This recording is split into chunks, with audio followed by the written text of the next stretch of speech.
Bueno, bienvenidos una vez más a este espacio que nos brinda el Estudio Jurídico Integral Mendoza y Asociados. Soy la doctora Marianela Soledad Mendoza, abogada titular de este estudio. Y hoy, sin más, vamos a presentar al invitado de lujo que tenemos. Vamos a estar hablando de los temitas de actualidad, así que paso a presentarlo, doctor. El doctor es Carlos Ricardo Baeza. Doctor, hemos estado conversando un poquito sobre las redes sociales, sobre el avance de la tecnología, lo cual nos ha permitido comunicarnos más fácilmente, pero al mismo tiempo ha traído una gran desinformación con este avance. Y muchas veces uno lee en comentarios o en frases cuando se habla de república y democracia. Se habla de estos dos términos como si fueran lo mismo, y nos gustaría que usted nos explicara si realmente son lo mismo. ¿Y cuál es el caso de nuestro país? ¿Qué somos? Bien, vamos al tema concreto que me preguntás.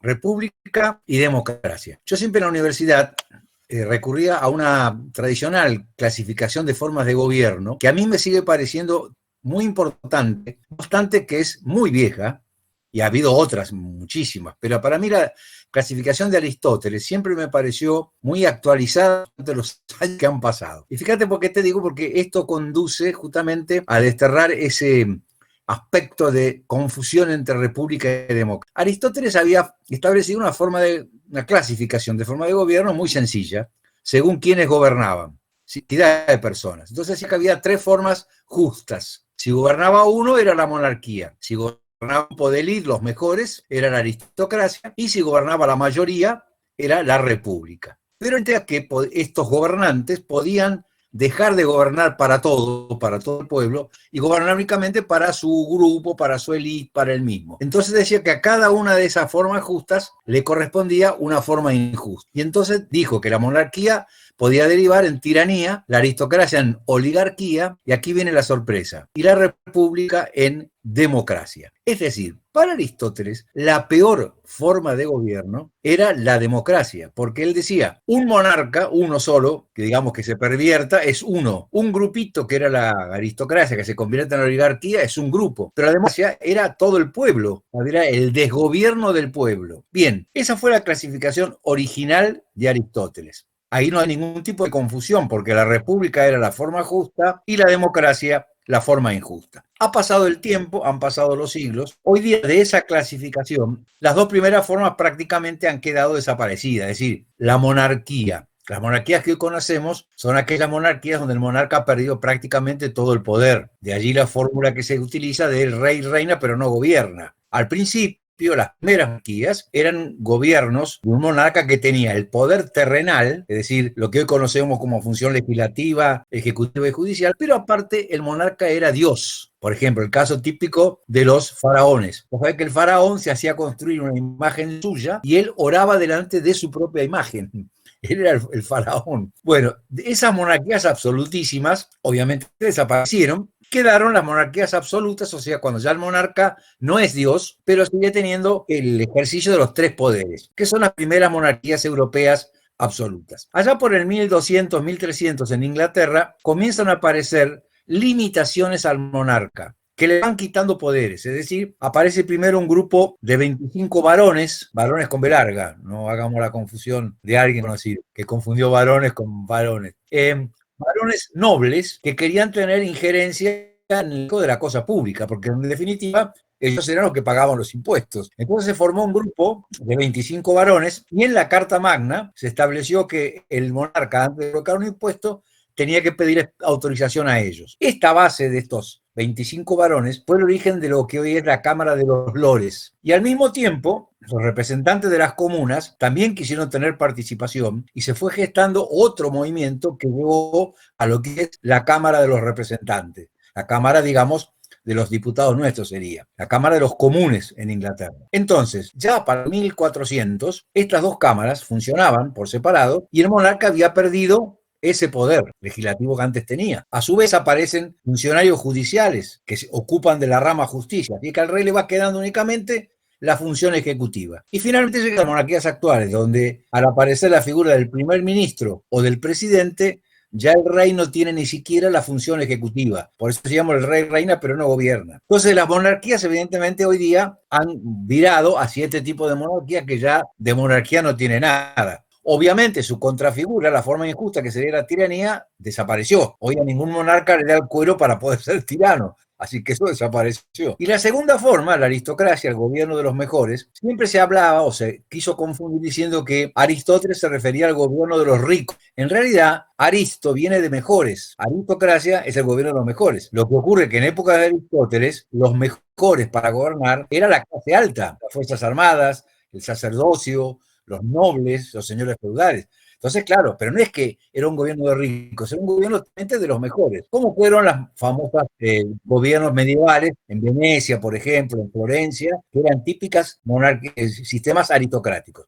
Hoy día de eso no queda tampoco nada. Y obviamente su derivación injusta, que era la oligarquía, tampoco. Al no haber aristocracias, desapareció la oligarquía, que siempre también fue tomada en un sentido económico. Este es un oligarca, decía la gente, dice es un oligarca como sinónimo de poder dinerario. Nada que ver. Bien, llegamos hacia la última forma de gobierno de Aristóteles, república y democracia. Al pobre Aristóteles lo han transcripto mal, y la mayoría de los autores ha modificado esta última forma de Aristóteles y dicen la forma justa se llama democracia y la forma injusta se llama demagogia. Y ahí es donde viene la confusión. La república de Aristóteles es lo que hoy se llama democracia, no para Aristóteles, que nunca varió su fórmula. Entonces, ¿qué distinguiría a la república de la democracia? La democracia sería simplemente un escalón para llegar a la república. Hoy la democracia se limita a la facultad que tenemos los ciudadanos de concurrir periódicamente a las urnas para votar y elegir un gobernante por X periodo de tiempo. Y nos volvemos a nuestras casas y hasta la próxima elección nunca más vamos a volver a... Eso es simplemente la democracia hoy. ¿La república qué es? La república es mucho más. Es la democracia, obviamente, sí, voto. Pero la república requiere distintos elementos. Primero, una constitución preferentemente escrita y difícilmente reformable, como es el caso de la nuestra, que requiere un proceso de reforma con mayorías muy importantes para poder ser modificada. Luego, tiene que haber independencia de los poderes.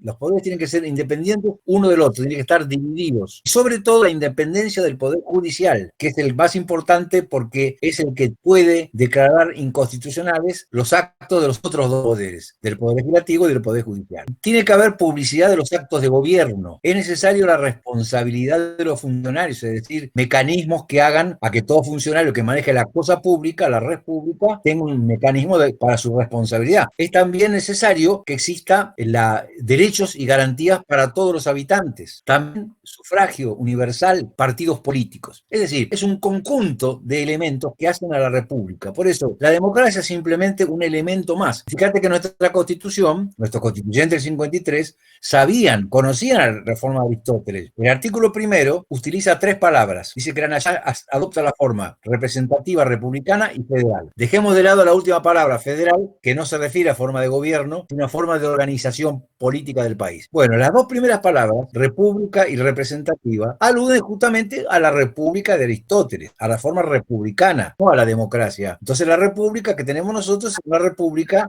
complementando el artículo 1 con el 22, donde el pueblo no delibera ni gobierna, sino a través de los representantes que el mismo pueblo elige a través del voto. Eso es la forma nuestra. Fíjate que la Constitución del 53 nunca, en ninguno de sus artículos, utilizó la palabra, el término democracia. Algo de democracia recién empezó a aparecer en la reforma del 94, pero no como forma de gobierno, sino cuando se habla del estilo democrático, por ejemplo, para los partidos políticos, que son piezas esenciales para el funcionamiento del sistema democrático, pero nunca se habló de democracia en la Constitución como forma de gobierno. Entonces así queda claro, al menos yo lo veo así, el distingo entre democracia, solamente votar para elegir gobernantes, y la república, que es la suma de todos esos otros contextos que te estaba señalando. Perfecto, doctor, clarísimo. Entonces tenemos este sistema de república, de democracia, donde el poder se ejerce a través, o sea, el poder del pueblo va ejercido a través de los representantes. Últimamente estamos viendo que nuestros representantes hacen todo a través de decretos de necesidad y urgencia o decretos simples. ¿Cómo se ve la representación del pueblo a través de un decreto, ¿no? Donde está hablando una sola persona por los 44 millones de argentinos que somos, y muchas veces esos decretos sobresalen sobrepasan ciertos límites, ¿no? Por ejemplo, avanzan sobre la propiedad privada, o recientemente este año se prohibió los desalojos. ¿Qué pasa con esos decretos?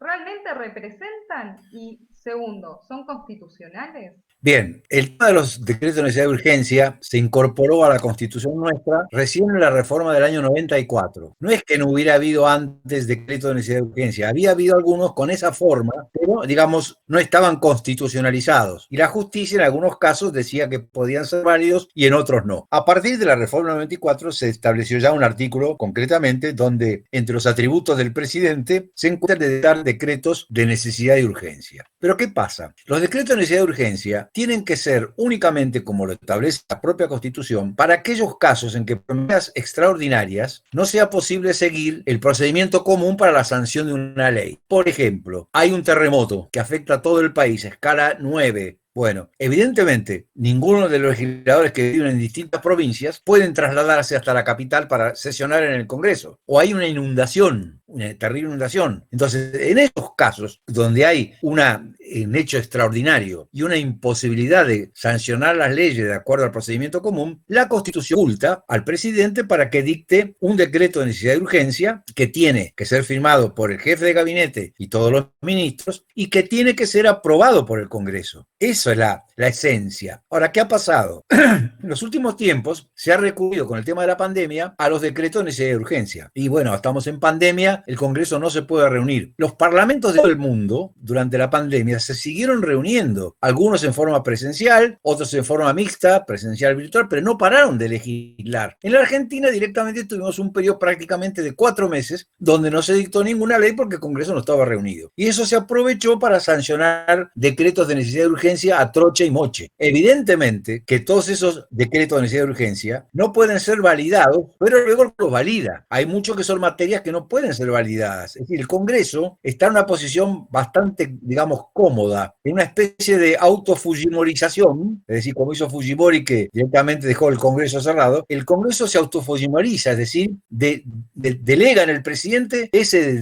dictado de normas, pero no solamente eso, también la delegación legislativa, que es otra facultad que dio la reforma del 94 al presidente. En síntesis, los decretos de necesidad de urgencia, mientras sean conforme a lo marca la Constitución, son plenamente constitucionales porque son para cubrir emergencias como esa que indicábamos recién, y eso lo estableció la Corte Suprema en el caso Bisotti. Entonces, desde ese punto de vista, son constitucionales siempre que se cumplan los pasos que yo te decía recién. Pero tampoco el abuso de los decretos de necesidad de urgencia, que ha sido la mayoría de los casos estando funcionando el Congreso. Ahí es donde no se puede admitir nunca un decreto de necesidad de urgencia. Porque si el Congreso está funcionando, mande el proyecto de ley al Congreso. El Congreso lo tratará. Entonces tiene que darse los requisitos que yo te comentaba recién para que sean constitucionales esos decretos de necesidad de urgencia, ¿no es cierto? Perfecto, doctor. Entonces, estos decretos que prohíben el desalojo, que prohíben los despidos, que prohíben las quiebras, ¿no estarían excediendo el marco constitucional? En tanto y en cuanto, primero, el Congreso lo ratifique, no, porque justamente es como, una vez que lo ratifica, es como que lo hubiera hecho el mismo Congreso. Y por eso mismo el Congreso se apura a aprobar en tandas numerosos decretos de urgencia, entonces quedan todos ratificados, que es lo que pide la Constitución. Desde ese punto de vista, aunque aparezca una agachada, no hay objeción constitucional. Perfecto. Salvo, claro está, que algunos de esos decretos de urgencia, una vez aprobados por el Congreso, se demuestre que viola una garantía constitucional, puede ser atacada como cualquier otra ley por vía de los recursos correspondientes de la justicia. Eso siempre está a salvo. Bueno, y hablando de estos representantes que tenemos, que estamos, digamos, que están hoy en nuestro Congreso, en el Poder Ejecutivo también, ¿no? Son resultado del sistema electoral argentino, ¿no? De un sistema que nos ha permitido tener un diputado que se puso cariñoso en plena sesión virtual, otro que dejó un cartoncito, otro durmiendo, y encima después vino el reemplazo de este diputado cariñoso, que es el caso de la diputada Alcira Figueroa, que terminó jurando por todo, por su hermano, por distintas causas, pero nunca lo hizo por por la patria misma, lo cual pareciera ser un atentado a las instituciones. Entonces la pregunta va más que nada a nuestro sistema electoral. ¿Cómo lo mejoramos? ¿Cómo podemos hacer con el tema de las listas sábanas? Y sobre todo, ¿el voto tiene que seguir siendo obligatorio? Bien, son varios aspectos lo que abarca la pregunta. En primer lugar, sistemas electorales no son nada más que traducción en números, en cifras de bancas. En principio es eso. Nuestros primeros sistemas electorales eran sistemas de lista completa, lista única, por el cual el que ganaba por un voto se llevaba a todos. Esos fueron los primeros sistemas electorales que tuvimos nosotros a partir de 1860. Luego vino la ley Sáenz Peña, que fue una bisagra, digamos, porque permitía ya que el partido que más votos tenía llevara 2/3 de los candidatos, por ejemplo diputados, y el partido que entraba segundo el tercio restante. Ya con eso, por lo menos, no era la totalidad de los cargos para un solo candidato. Después ya vino un sistema proporcional, el sistema D'Hondt, un matemático belga que inventó este sistema, que es proporcional, que permite la participación de varios partidos políticos. Y también, en un lapso muy breve, entre el año 1906 y 1908, rigió el sistema de circunscripciones uninominales, que es un sistema muy interesante, que se utiliza en muchos países europeos, sobre todo los países anglosajones, y en Estados Unidos, para que entendamos. Supongamos que Bahía Blanca tiene que elegir los concejales. Por su población, la Ley Orgánica de Municipalidades le adjudica 24 concejales a Bahía Blanca. Entonces, la ciudad se divide en 24 circunscripciones y en cada una de ellas, cada partido político presenta un solo candidato. Eso permite, primero, la mayor participación de distintas fracciones. Hay una boleta sábana, 24 concejales, vos vas a elegir uno en tu jurisdicción, pero el otro va a elegir otro en otro. Aparte, se conoce, digamos, sabés quién es el concejal tuyo. Traslademos esto a diputados nacionales, por ejemplo. La provincia de Buenos Aires elige 70 diputados nacionales. Van escondidos en una sábana que nadie los conoce, porque vos podrás conocer desde Bahía Blanca o de Punta Alta alguno que sea de la sexta sección electoral, pero no podés conocer a los que viven en Mercedes, en Junín, en Lanús, en Loma de Zamora. Entonces, una cosa es el sistema electoral y otra cosa es la forma como se lleva adelante el sistema electoral. Y ahí aparece lo de la boleta sábana. La boleta sábana es muy fácilmente reemplazable. Primero puede ser por un sistema electrónico, voto electrónico. El voto electrónico te permite a vos elegir, hay una lista de candidatos y vos elegís el que vos querés, o los que vos querés. O la boleta única, un papel, pero boleta única, donde figuran los candidatos que vos los tenés que marcar el candidato, o sea, vos elegís directamente a ese candidato, no a otro candidato. Pero todos estos mecanismos, se habló que iba a haber una reforma constitucional, y realmente esa reforma constitucional, en materia de sistema electoral o legal, no se llegó a realizar. Entonces hay muchas falencias en cuanto al sistema electoral y al sistema también de cómo se vota. El sufragio es obligatorio a partir de la ley Sáenz Peña. Antes de 1912, el sufragio no era obligatorio. Entonces, ¿qué pasó? En la ley Sáenz Peña, entre las tres características que estableció esa ley, se estableció que iba a ser universal, secreto y obligatorio. Las dos primeras características no se discuten. La obligatoriedad del sufragio hoy día está prácticamente desahuciada. ¿Por qué? ¿Por qué se hizo el sufragio obligatorio en Argentina en 1912? Porque todo el sistema de elecciones era un sistema en el cual ganaba un solo partido político, primero. Segundo, no toda la gente podía votar. Votaban únicamente los alfabetos, pero no los analfabetos. Votaban únicamente los propietarios, pero el que no tiene propiedades no. Y como siempre ganaba un solo partido político, la gente no tenía motivaciones para votar. Siempre ganaba el caballo del comisario, como se dice. Entonces, ¿qué hizo Sáenz Peña? Quiere al pueblo votar, dijo. Es decir, ahora van a poder votar, ahora no va a haber proscripciones. Ahora puede votar cualquiera, sea alfabeto, analfabeto, inquilino, propietario. Por eso, en 1912, para evitar la apatía política y electoral, se justificaba. Hoy día no se justifica. ¿Qué hubiera sido cuando estaba la ley Sáenz Peña únicamente como ley electoral? Eliminar la palabra obligatorio de la ley. ¿Pero qué ocurrió? En el año 1994, se incorporó el derecho al sufragio en la Constitución Nacional. De esa forma, hoy día, la única forma para eliminar el sufragio es una reforma constitucional, lo cual evidentemente sería un disparate hacer una reforma nada más que para eso. Entonces hay que esperar que si algún día se reforma la Constitución para algunos temas importantes, bueno, se tenga en cuenta esta posibilidad. Y por eso habría que adoptar también sistemas,